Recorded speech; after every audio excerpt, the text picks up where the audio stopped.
como parte del trabajo práctico individual. Así es que para algunos probablemente va a ser una cuestión, a ver, voy a tratar de, voy a tratar de compartir con ustedes una imagen.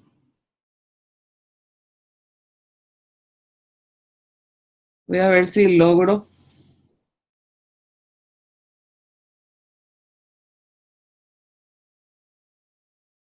A ver, me avisan ustedes si es que les sale o no la imagen que estoy tratando de proyectar, por favor.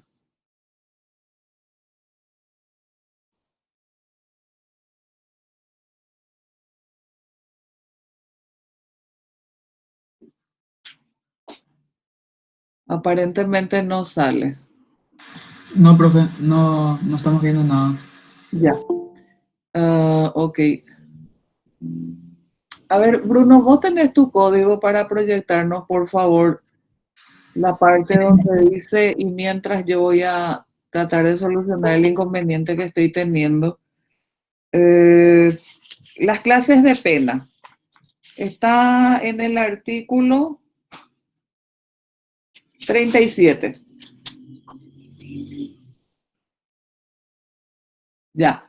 El otro día ya estuvimos desarrollando la lección 16. Probablemente no se percataron algunos porque fue un desarrollo rápido. ¿Me puedes ayudar? Desactivar.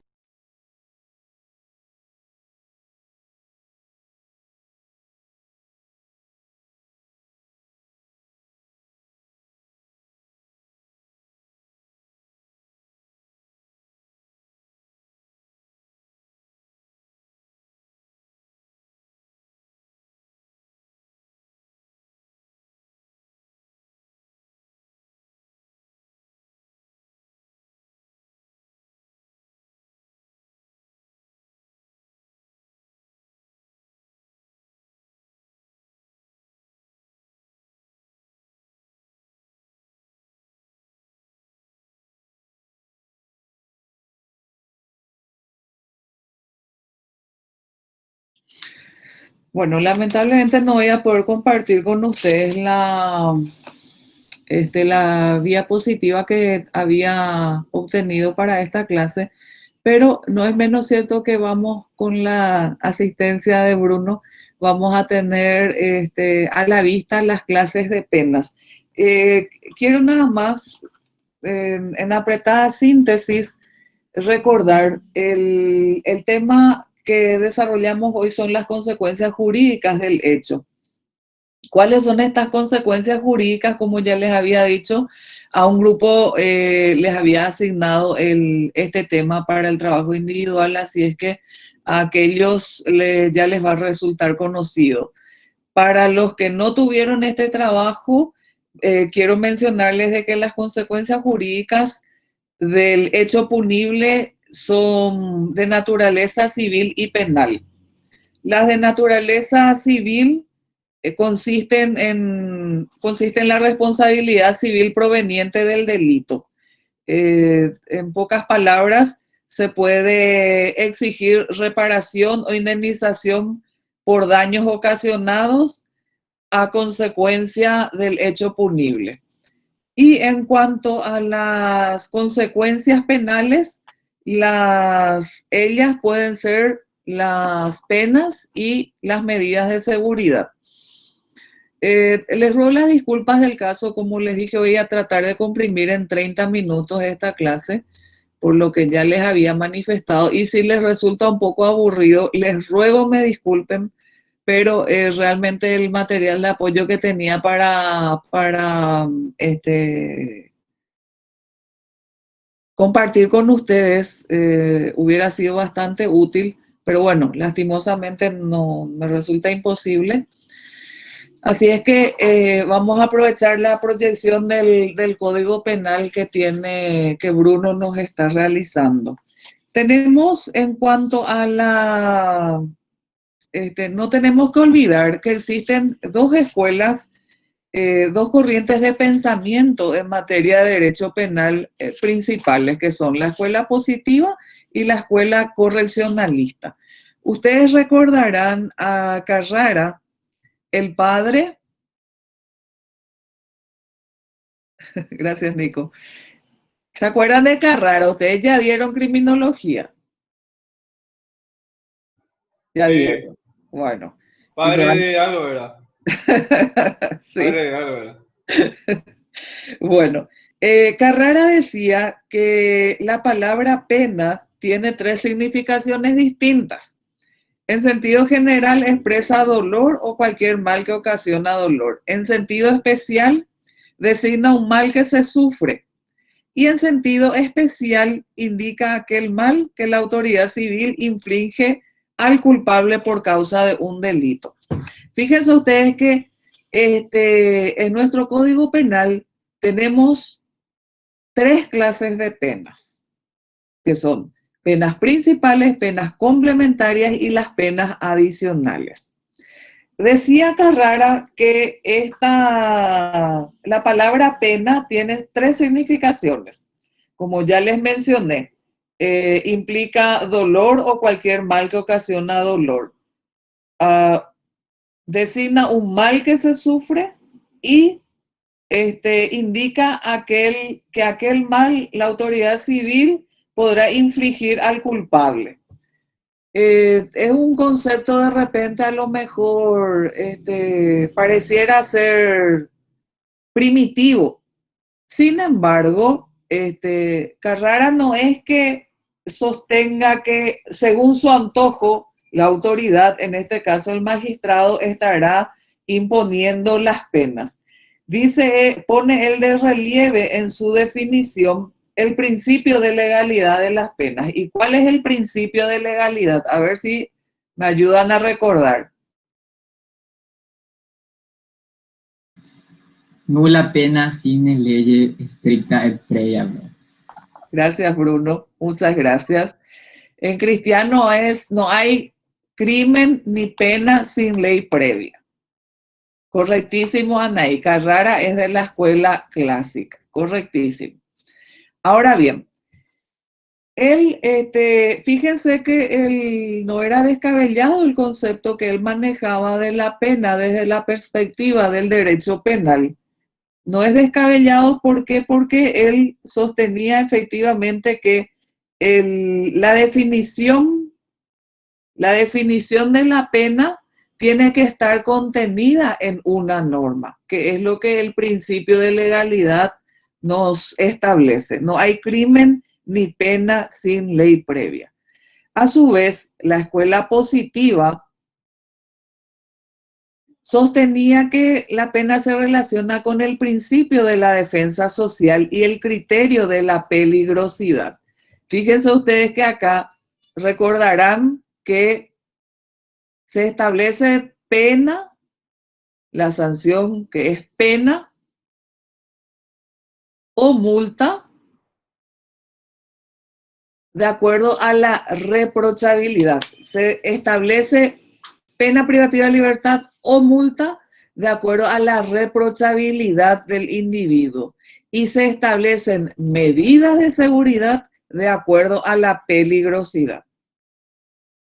Ustedes creo que ya habrán escuchado aquel caso de quien fuera dirigente de la Barra Brava de Olimpia. A ver si alguien recuerda el apellido. Exactamente, Cecilia. Muy bien. Adolfo Trote. Sí, señor. Adolfo era. Yo me acuerdo del apellido que es Trote, tal cual Gustavo. Bueno, este señor mató a su esposa y tuvo el cuerpo de su esposa sin vida en la valijera de su auto varias horas. No recuerdo qué cantidad de horas, pero fueron varias horas.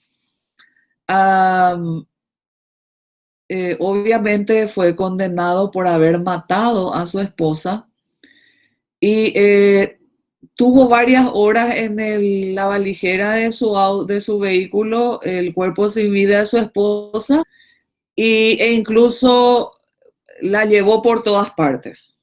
La llevó cruzando varias ciudades buscando él deshacerse del cuerpo. Pero como no hay crimen perfecto, sepan ustedes que no hay crimen perfecto.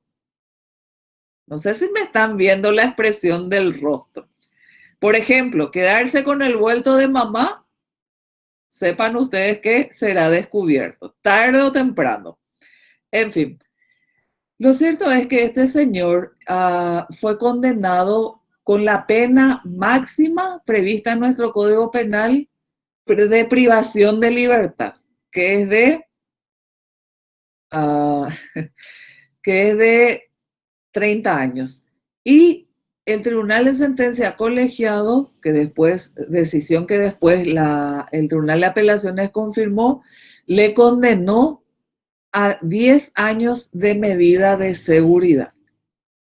Ya les había mencionado en algún momento de que hay personas corrientes a favor y corrientes en contra respecto de las medidas de seguridad, porque las que están en contra sostienen de que constituye una doble penalización, cuestión esta que está prohibida. Ahora, los que están a favor sostienen que no basta con la aplicación de una pena privativa de libertad, sino que porque ella se establece de acuerdo a la reprochabilidad, en tanto que las medidas de seguridad se establecen de acuerdo a la peligrosidad. Bueno, es una cuestión un poco compleja, técnico-jurídicamente hablando, pero ayuda mucho de repente ponerse en el lugar de algún familiar que haya vivido esas circunstancias. Habrán escuchado ustedes el evento de ayer que ocurrió entre Villa Elisa y Lambaré. En un taller explotó una cisterna. La cisterna transportaba combustible y por cuestiones que se están investigando aún, pero aparentemente se quiso hacer un trabajo de soldadura al cisterna. No sé si conocen ustedes lo que es un camión cisterna. Bueno, quiero asumir que sí conocen. Aparentemente quisieron soldar y bueno, siendo que contenía, si no combustible, recipientes de combustible, y lógicamente es un elemento altamente explosivo que con cualquier chispa puede dar lugar a un feroz incendio, que es lo que ocurrió. Lo cierto es que esta explosión hizo que varios objetos que estaban en el lugar fueran expulsados, y tanta mala suerte que el hijo del dueño de la casa de al lado estaba sentado en el patio, un joven como ustedes de 16 años, impactó en él uno de estos residuos y para cuando llegó al hospital junto con su hermano, él de 16 años lamentablemente ya llegó sin vida. Este evento, por ejemplo, me hubiera encantado mirar con ustedes desde la lupa del Código Penal, pero lastimosamente por cuestiones de tiempo ya me resulta imposible. Sí, les dejo como tarea verificar por una cuestión práctica, tienen que buscar en el índice del Código Penal, el índice del libro. Fíjense ahí los bienes jurídicos que se protegen.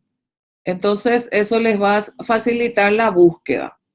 No les digo los bienes jurídicos que protegen la vida porque está más evidente de que si alguien le mata a alguien, está penado. Ahora, en estas circunstancias hay que ver el manejo de elementos explosivos.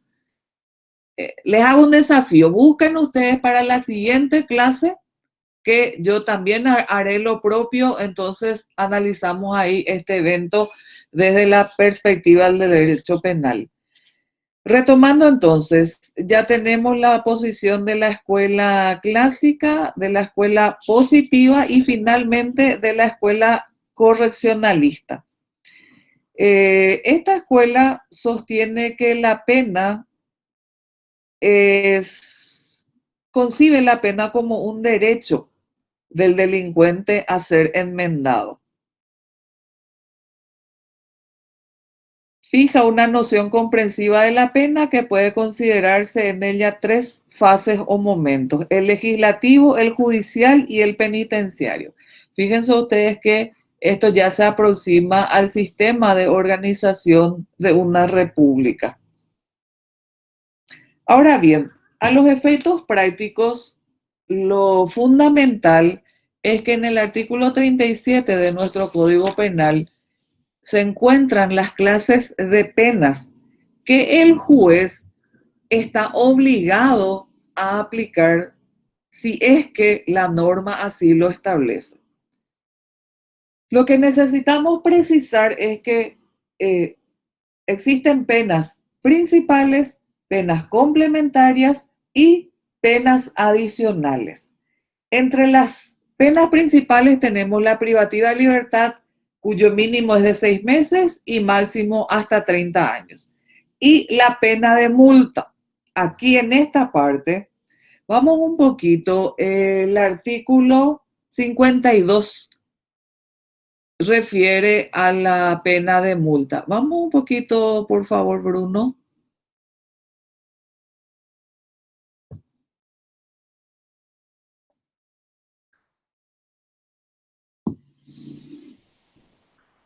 La pena de multa. Gracias, Bruno.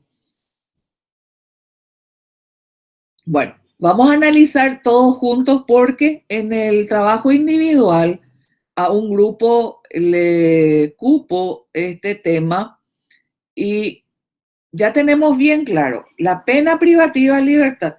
La pena privativa de libertad y la pena de multa son las penas principales. Son las que con mucha frecuencia se aplican. Ya sabemos que la pena privativa de libertad puede ir de 6 meses a 30 años. Ahora, la pena de multa, ¿cómo se calcula? ¿Alguien tiene idea? ¿Alguien que quiere aportar cómo se hace el cálculo? Creo una noción más o menos en el que si tu condena en tiempo de pena privativa de libertad, meterle que eran 2 años, bueno, esos años se cuentan los días y esos días, cada día tiene un valor de multa. Y bueno, entonces se multiplica por la cantidad de días el día multa y ahí tenés el precio final de cuánto tendrías que pagar. Ya. Más o menos. Gracias, Nico. En realidad, perdón. A mí, por ejemplo, me tocó ese tema. A ver, ¿vos Y cómo te llamas? según No veo tu nombre. Karina Cuellar. Karina. Sí, Karina. A ver. Sí. Bueno, a mí me tocó ese tema y según el artículo 52 del inciso 2, calculando la multa, decía que se calcula un día de multa por el 20% del salario mínimo vigente, que es de 84.340. Y el máximo decía que se calculaba por 500 días. ¿500 o 510? 500. A ver. El inciso segundo, última parte. El 20% de un jornal mínimo diario para actividades diversas no especificadas y en 510 jornales de igual categoría como máximo. ¿Ya? Sí, profe. Muy bien. Entonces, lo que nosotros se están salvando de mi plagueo, porque hoy tenía pensado plaguearme un poquitito, porque el trabajo práctico individual no tenían que desarrollar ustedes en 60 minutos o en 90 minutos. Tenían el margen de como 3 días, si mal no recuerdo. Entonces, hay que leer bien. Hay que leer bien para interpretar correctamente. Porque si yo leo a las apuradas, puede ocurrir esto, que dejo en 500 jornales como máximo. Ahora, vamos a aclarar lo siguiente. La pena privativa de libertad se aplica o multa, dice la norma penal. Entonces, no es que la pena privativa de libertad, la condena de pena privativa de libertad se pueda cambiar por multa, no. Lo que puede ocurrir es que, habiéndose aplicado la pena de multa, esta persona no tiene cómo pagar la multa, entonces la multa se convierte en privación de libertad. ¿Entienden? ¿Están entendiendo? Ah, sí, justo ese era mi tema, de penas adicionales y cosas por el estilo. Me mezclé todo nomás, disculpa, profesor. No, tranqui, puede ocurrir perfectamente. Es más, ahora sí, gracias Natalia, 510 jornales. Doctora, antes Señor, de... Sí, la compañera, la que habló antes, no sí. recuerdo ahora su nombre, dijo 500 días porque en el código de la colección Pequeño Foro hubo un error de tipeo y dice 500 días, Ah, no mira vos. 510. Dice 500 días jornales, dice, no 510. Ah, mira, Sí, así mismo yo tengo, profe. Por mira eso vos, me Cristian, equivoqué. mira vos. Bueno, entonces, eso sí me trae de vuelta a colación el tema para playarme. Imagínense el error ortográfico, el perjuicio que puede ocasionar, porque a raíz de una incorrecta transcripción de la ley, Karina se equivocó. ¿Se dan cuenta? Y si Karina se equivocó porque tenía la versión incorrecta de la ley, imagínense si un juez tiene la versión incorrecta. De ahí que yo les recomiendo que ingresen en la Gaceta. Cuando busquen una ley en cualquiera de los buscadores, pongan ley número tal del año tal, Gaceta. Esa es la Gaceta oficial. Ese es el medio oficial que usa el Estado paraguayo para publicar las leyes. Las versiones de estas editoriales, lamentablemente, este tipo de errores se dan y hay veces que no ponen una coma y le dan otro sentido a la norma. Por eso les decía que escribir de manera correcta es a lo que tenemos que apuntar. Bueno, tratemos de hacer el cálculo porque no es nada fácil. La pena privativa de libertad ya sabemos que como mínimo 6 meses y como máximo 30 años. La pena de multa, ¿cómo sabemos cuánto se establece? A ver, vamos a ayudarnos. Y en primer lugar, tengamos bien claro que la pena de multa consiste en el pago al Estado. Gracias. Atiendan bien. La pena de multa consiste en un pago al Estado. ¿Y qué nos dijo la doctora Aguirre el otro día? Que hay una cuenta judicial abierta a nombre del expediente en el Banco Nacional de Fomento. No es que van a ir a hacer un depósito en la cuenta particular de la camarista Lourdes Sanabria. No.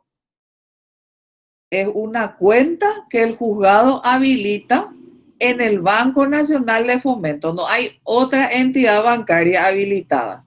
¿Ya?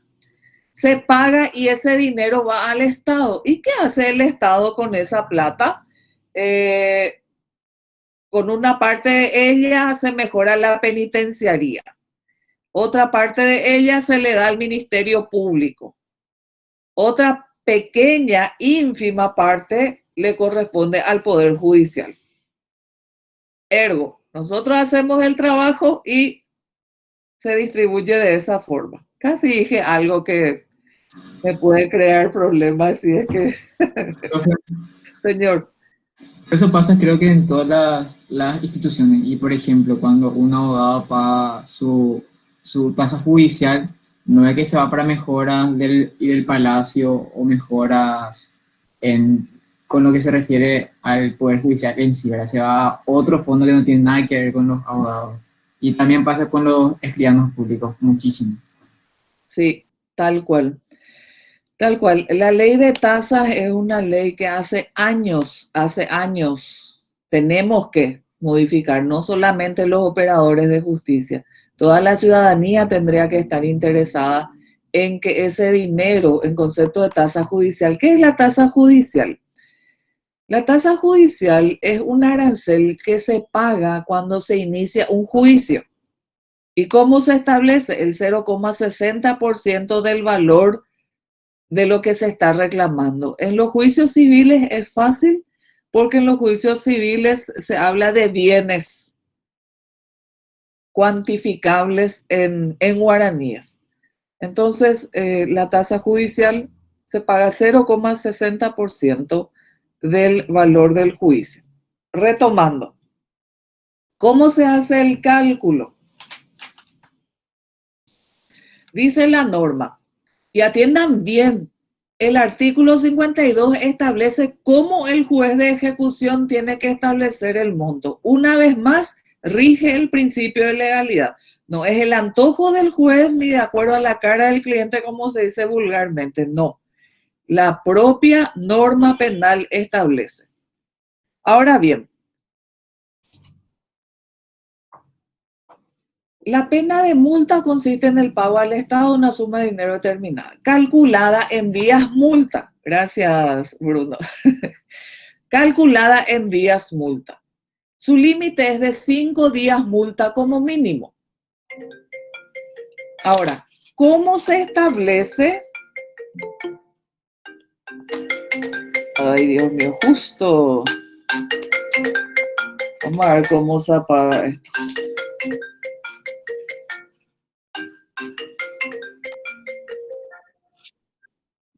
Sí, ya le apreté todo y no se cayó. Gracias. A ver, bienvenido Sebastián, son las 16:41 horas. En fin, tenemos que partir de la base de conocer el jornal mínimo diario. ¿Quién establece el jornal mínimo diario? Por ley. Por ley se establece. Hoy día el salario mínimo asciende a 2.100.000 y algo mil. Si alguien me ayuda en el chat y me escribe el monto, 2.100.000 y algo mil. ¿Cómo se calcula y este salario mínimo? Este salario mínimo, es decir, este es el piso. Por debajo de este monto no puede estar percibiendo un trabajador. Entonces, el salario mínimo hay que dividir en 26 y así se obtiene el jornal mínimo diario, que hoy día asciende a la suma de 84.340 guaraníes. Entonces, lo primero que tenemos que tener para poder hacer más un cálculo estimativo del monto de la multa es saber a cuánto asciende el jornal mínimo diario de la fecha en que llegó a juzgado de ejecución penal. ¿Ya? Acá no es la fecha del hecho, sino la fecha en que quedó firme la resolución de condena.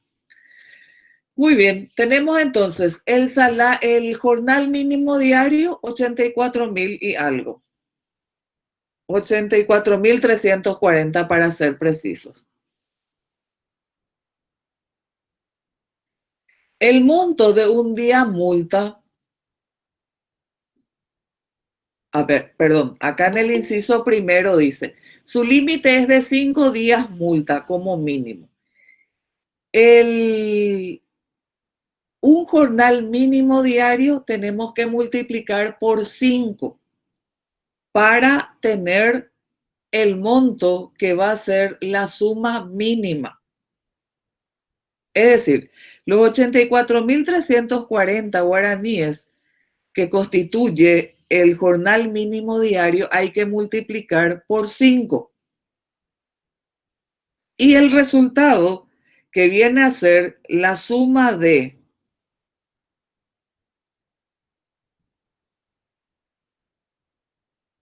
a ver, ¿cuánto da 84.340 por 5? Da 421.700 guaraníes. Esta suma de 421.700 guaraníes va a ser el mínimo que se puede establecer como multa.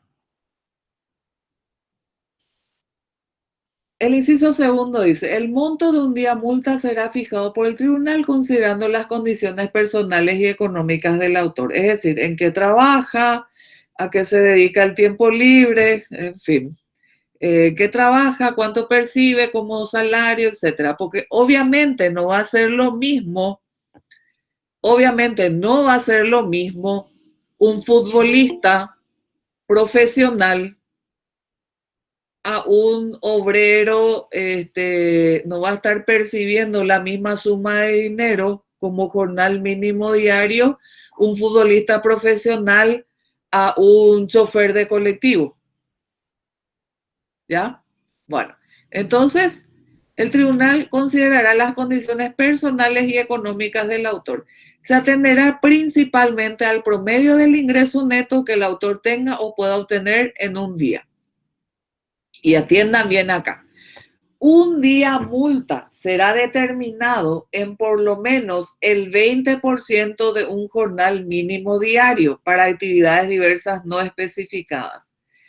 Y en 510 jornales de igual categoría como máximo. ¿Entendieron? No, bueno. A ver. Un día multa será determinado por lo menos en un 20% de un jornal mínimo. ¿Cuánto es un jornal mínimo? Dijimos 84.340. ¿Y cuánto es 20% de 84.340?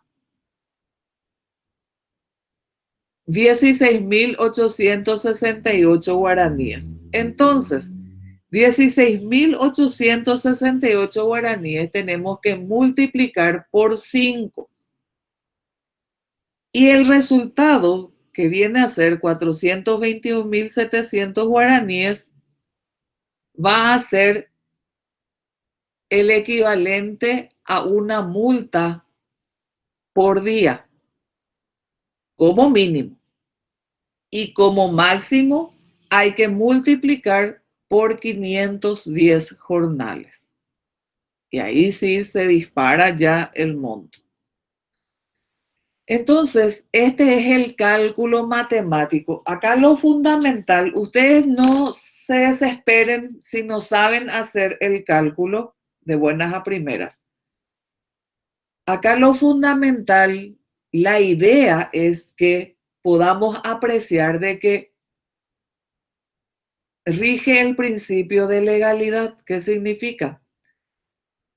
En la norma penal está contenida la pena, en este caso de multa. No es un antojo del juez. ¿Entienden?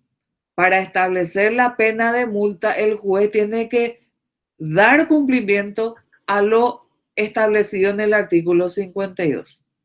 Dice además, en el inciso tercero, no habiendo una base para determinar el monto de un día multa, el tribunal podrá estimar los ingresos, el patrimonio y otros datos económicos pertinentes. Ahí, por ejemplo, ya va a entrar Bruno con cuestiones de derecho civil. Tiene que presentar el título de propiedad, tiene que demostrar el patrimonio. Si tiene autos, lanchas, todos los bienes registrables. Además, podrá exigir informes de las oficinas de Hacienda y de los bancos. ¿Ya? En la sentencia se hará constar el número y el monto de los días multa.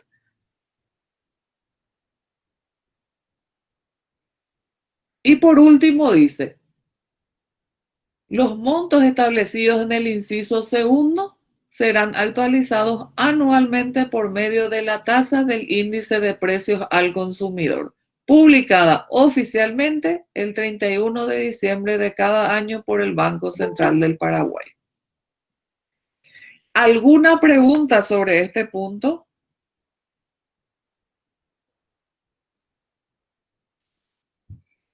¿Se entendió perfectamente o no se entendió nada? A mí me cuesta todavía entender más o menos el tema de determinación del día multa nomás. El resto ya entendí perfectamente, pero el tema de la determinación lo que no entiendo bien todavía.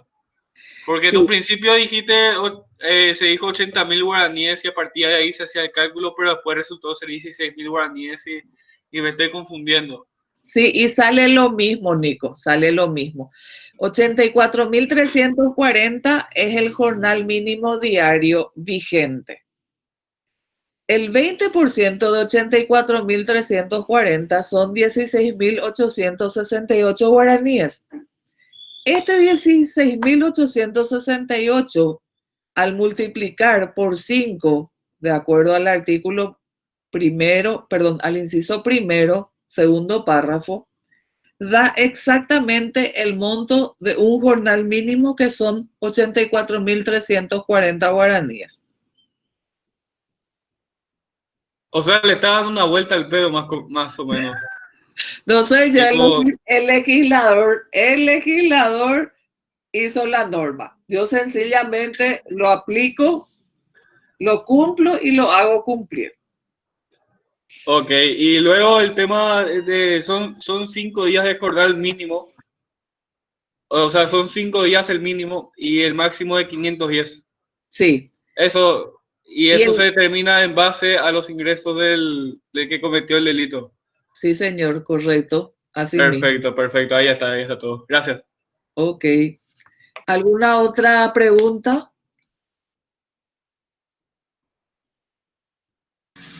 Profe, en el chat preguntaban en qué caso se aplica los 360 días de cuota como máximo.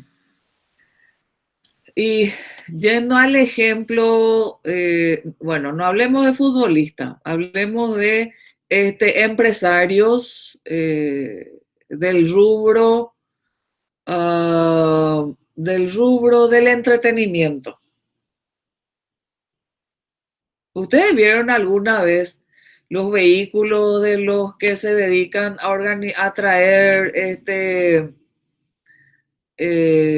atraer a grupos musicales o a cantantes?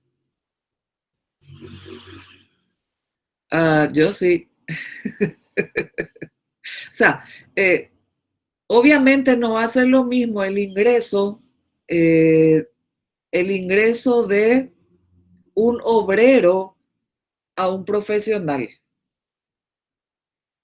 Y a su vez de un profesional a un empresario exitoso. ¿Se dan cuenta?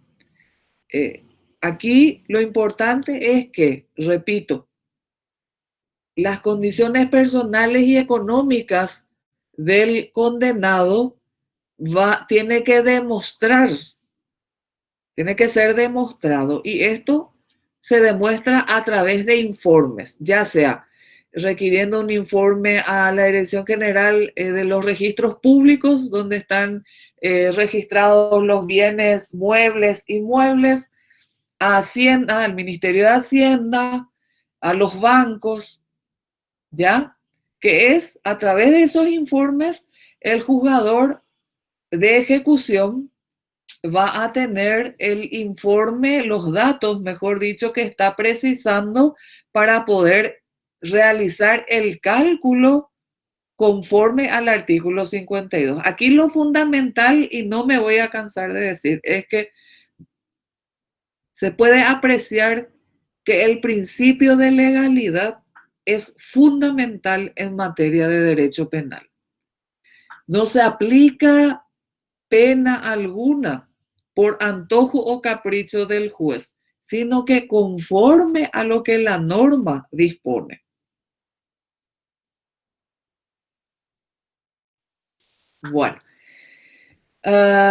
sí, ahora estoy mirando los comentarios. Sí, 421.700, sí, exactamente. Ese es el monto, Natalia, que da como mínimo de la multa. Después, ¿en qué caso se aplican los 360 días multa como máximo? Y como ya había mencionado, depende del ingreso que está demostrado tiene la persona condenada. Gilberto quería preguntar, no entiendo sí, Olga. Te sugiero, Olga, no te digo cuando termine la clase, en algún momento cuando estés bien descansada, leas bien la norma y vas a poder interpretar correctamente con estos tics que estuvimos hablando. Sí, aquí habla de algunos personajes, Ceci. Para los extranjeros rige la misma multa en cualquier caso y tienen que demostrar. Acá lo fundamental es el patrimonio que tienen, las condiciones personales y económicas. Si está,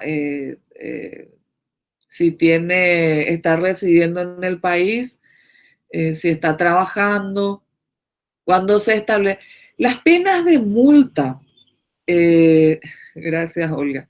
Las penas de multa, tengan muy en cuenta que generalmente están establecidas para los hechos punibles de acción penal privada. ¿Qué significa esto?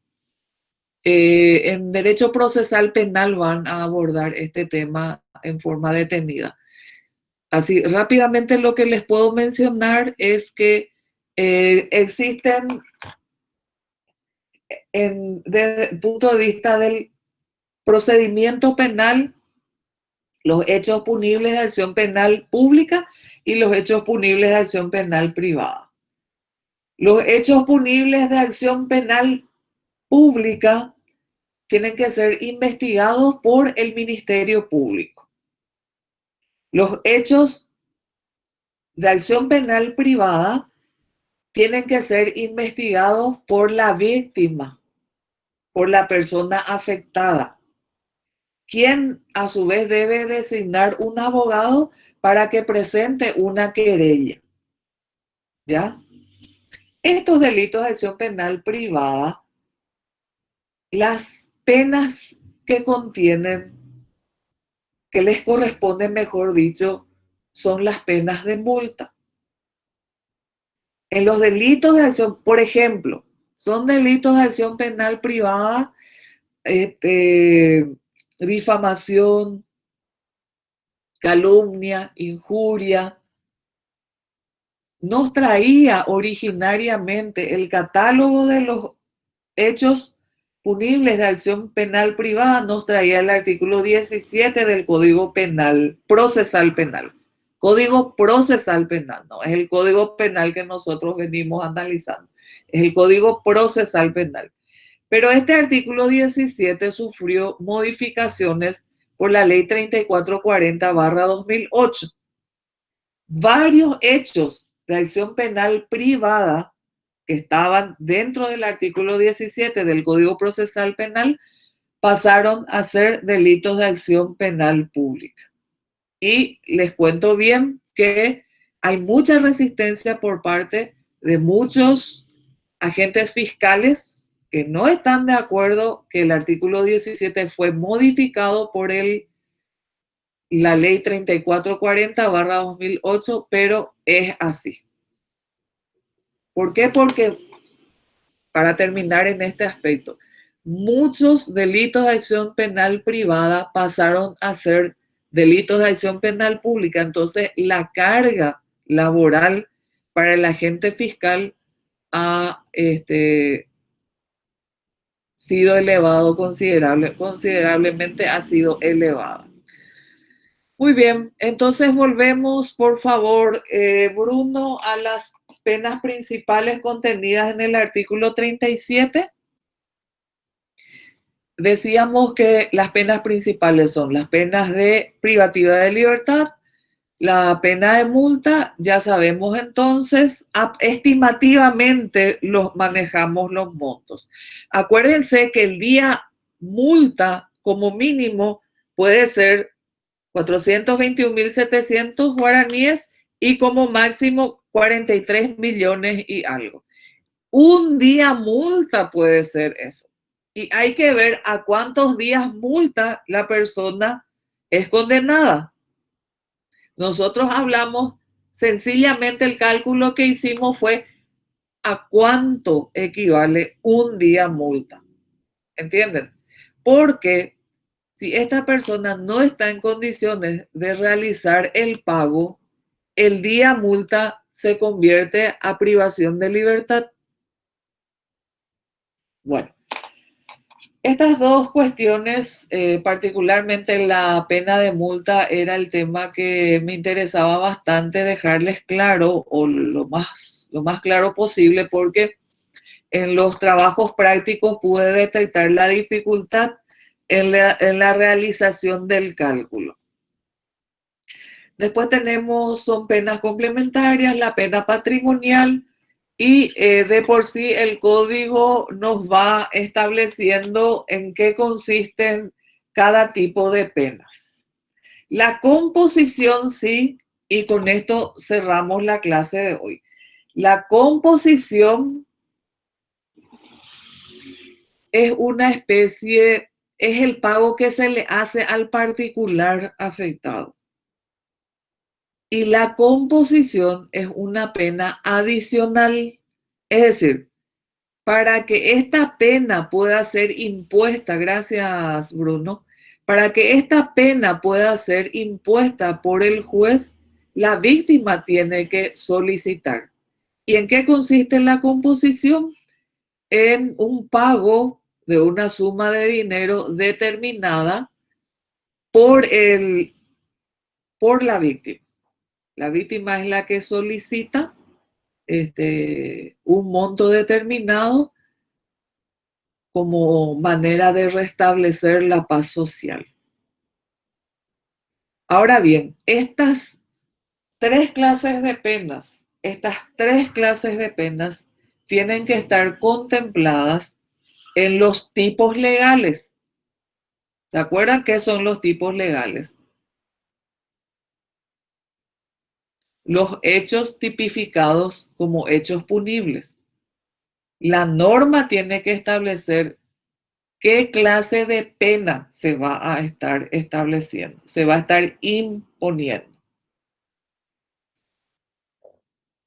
No sé si hay otra pregunta. Mientras, cuando estaba Bruno avanzando con la proyección, me recordó que no es lo mismo la suspensión condicional del procedimiento a la suspensión de la ejecución de la pena. Son dos institutos diferentes, pero en el trabajo práctico individual pude apreciar que hay confusión. Gracias, Bruno. Fíjense ustedes, el artículo 44, suspensión a prueba de la ejecución de la condena. ¿Qué entienden ustedes por esto?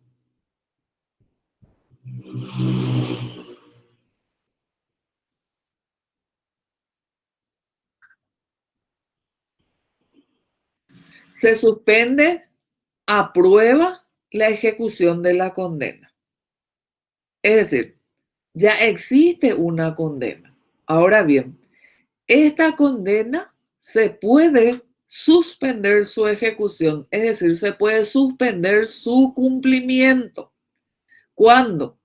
Cuando la pena privativa de libertad no supere 2 años, se puede suspender. Y tiene lógica, porque ¿de qué te sirve privarle de su libertad a una persona, enviarle a la cárcel, hablando vulgarmente, por 2 años?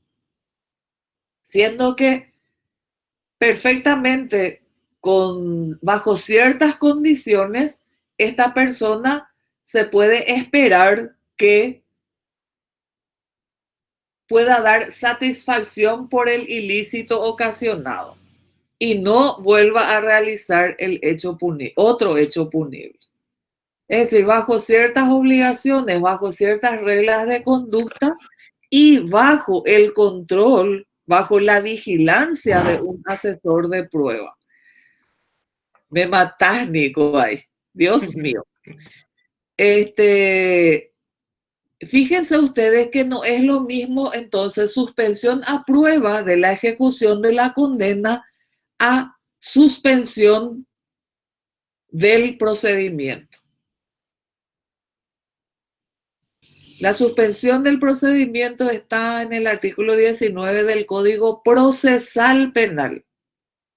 No confundan, nosotros venimos estudiando la parte general del Código Penal. El Código Procesal Penal ya en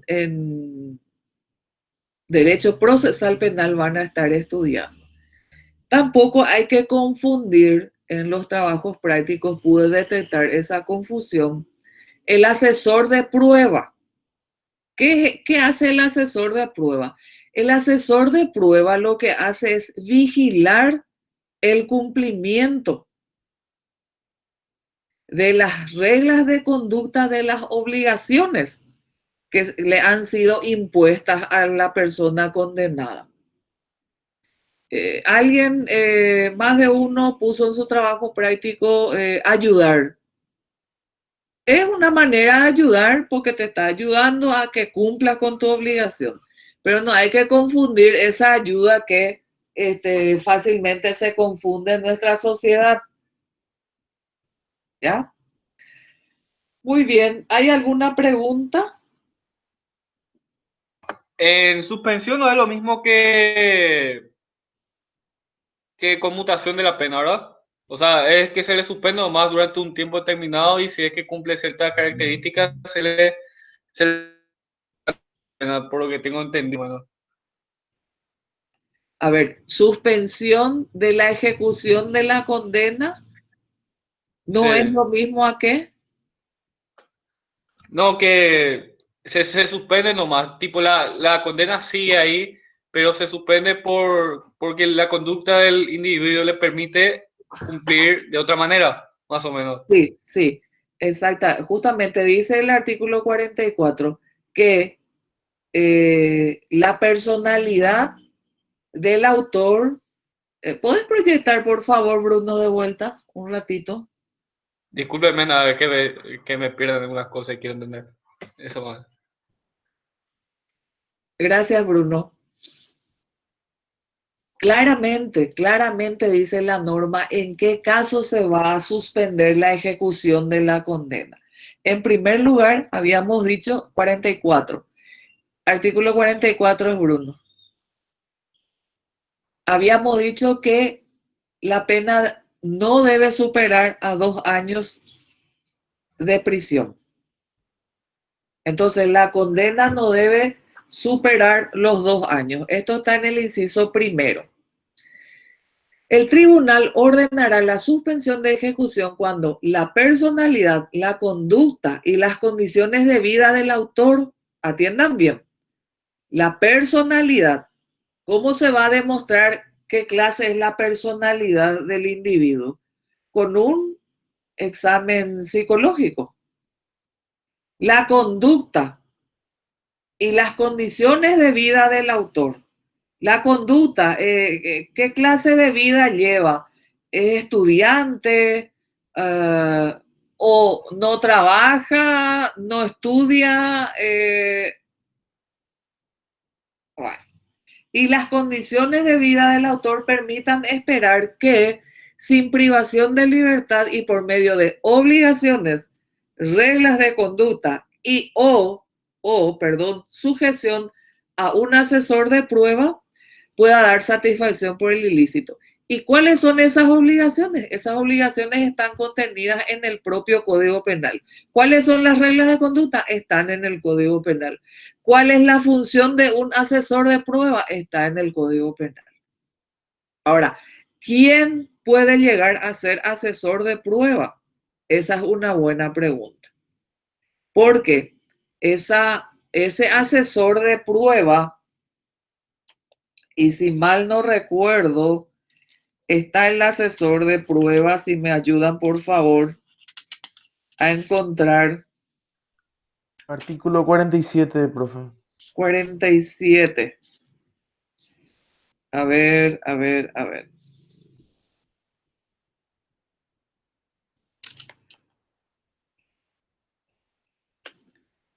47. Gracias, Bruno.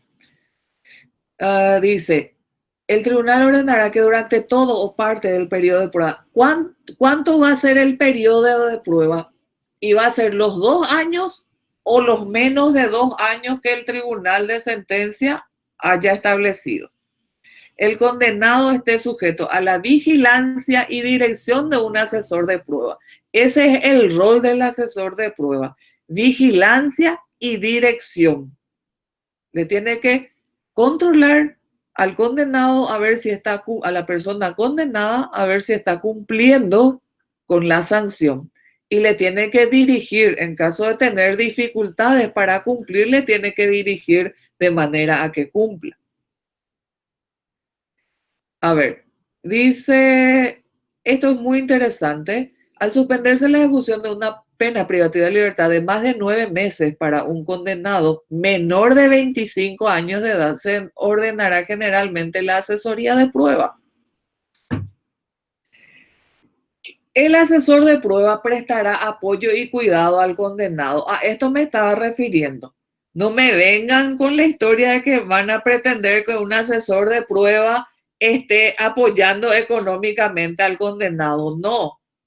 O que le esté cuidando, se vaya a limpiarle su casa, lavarle su ropa. No. El asesor de prueba, su función consiste en vigilar y dirigir el cumplimiento de las obligaciones o las reglas de conducta que le han sido impuestas a la persona condenada. Presentará informe al tribunal, es decir, obviamente tiene que ser una persona instruida porque tiene que presentar informe. En fin, tenemos entonces absolutamente todo dentro de la norma penal. ¿Quedó claro, Nico? Sí, doctora, pero una vez cumplido el tiempo de la prueba de los 5 años, ¿qué pasa con la condena? Bueno, estábamos diciendo que la condena no debe superar los 2 años. ¿Ya? En el artículo 44 claramente dice que en caso de condena a pena privativa de libertad de hasta 2 años,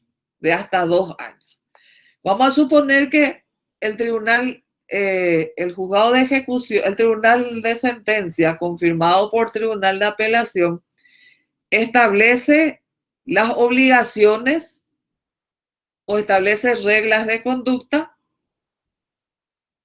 ¿Quién tiene que controlar el cumplimiento? El asesor de prueba. Y el asesor de prueba, a su vez, tiene que informar al juzgado de ejecución. ¿Entienden?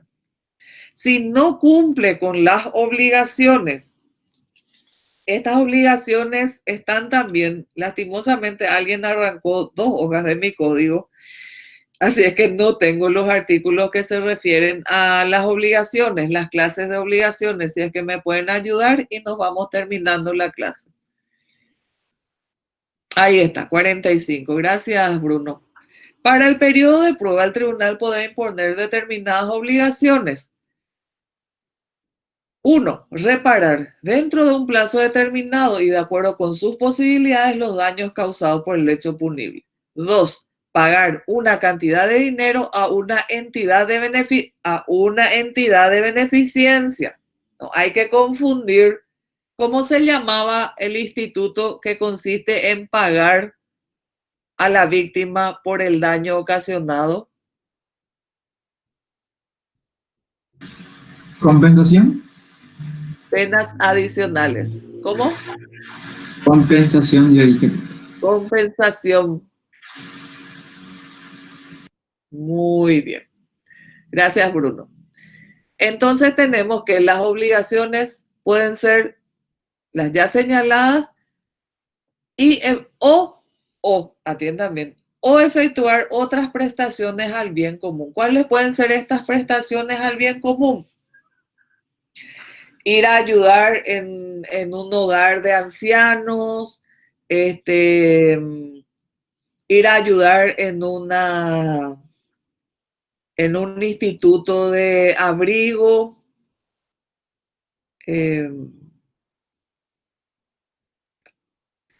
Hay tantas cosas que se pueden hacer realmente en este marco. A ver, institutos de...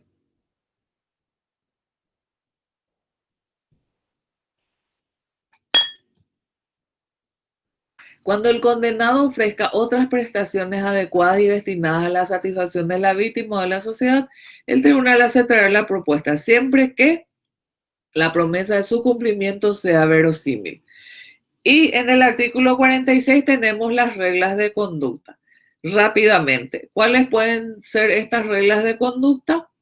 Acatar órdenes relativas a su domicilio, instrucción, trabajo, tiempo libre, presentarse al juzgado o a otra entidad, persona, en fechas determinadas, no frecuentar a determinadas personas, por ejemplo, ¿ya? Estas son las reglas de conducta. Las reglas de conducta generalmente se establece, es un instituto que se utiliza mucho con los adolescentes infractores. Bueno, ¿alguna otra pregunta?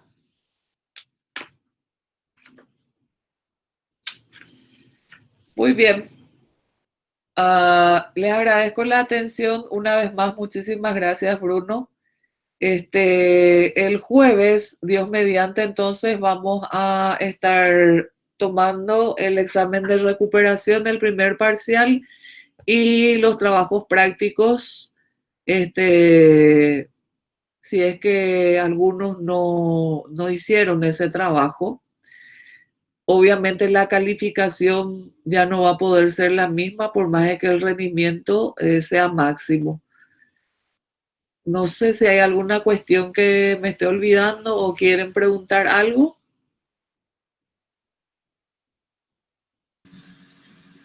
Nada, profe, de mi parte nada, creo yo. Ya. Bruno, por favor, entonces si te organizas con Raquel para identificar a aquellos que no pudieron rendir Sí. por alguna razón. No se olviden lo privilegiados que somos, que tenemos las herramientas informáticas para dar las clases y recordemos que la fase de la emergencia sanitaria honestamente se debe a cuestiones estrictamente económicas. El país ya no da para seguir en aislamiento la ciudadanía. Y bueno, lastimosamente, ayer tuvimos una pérdida en un señor de apenas 53 años de edad y aparentemente la familia se está resistiendo a las medidas de prevención.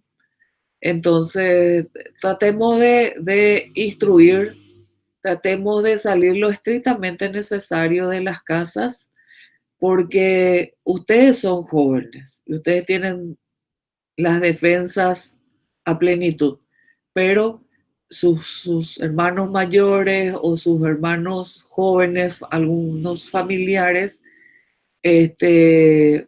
pueden no estar, pueden tener una enfermedad base, como se le llama, entonces están muy expuestos. Tenemos que tomar conciencia de que por lo menos hasta fin de año, y les ruego mucha cooperación y ténganme paciencia, hasta fin de año nuestro ritmo de vida tiene que ser el del aislamiento, exponernos. Los centros asistenciales no están con los insumos necesarios para tratar a las personas que han dado positivo al COVID-19. Entonces, mejor prevenir que lamentar. Y bueno, acá Matías me está diciendo que el ministro de Salud confirmó otro nuevo fallecimiento. Fíjense ustedes, es una persona mayor, pero no por ser una persona mayor deja de ser valiosa. Así es que ayudémonos. Acá lo que esta pandemia tiene que enseñarnos es a ser solidarios de vuelta y a cuidarnos entre todos. Muchísimas gracias a cada uno. Que tengan buen resto de jornada. Gracias, profe. Demasiado gusto ahorita, en serio, boludo. Discúlpeme. ¿Qué tal? Ay, bueno, ya se fueron todos. Bajón. Bueno, chao. Y nadie se despide, qué calidad son.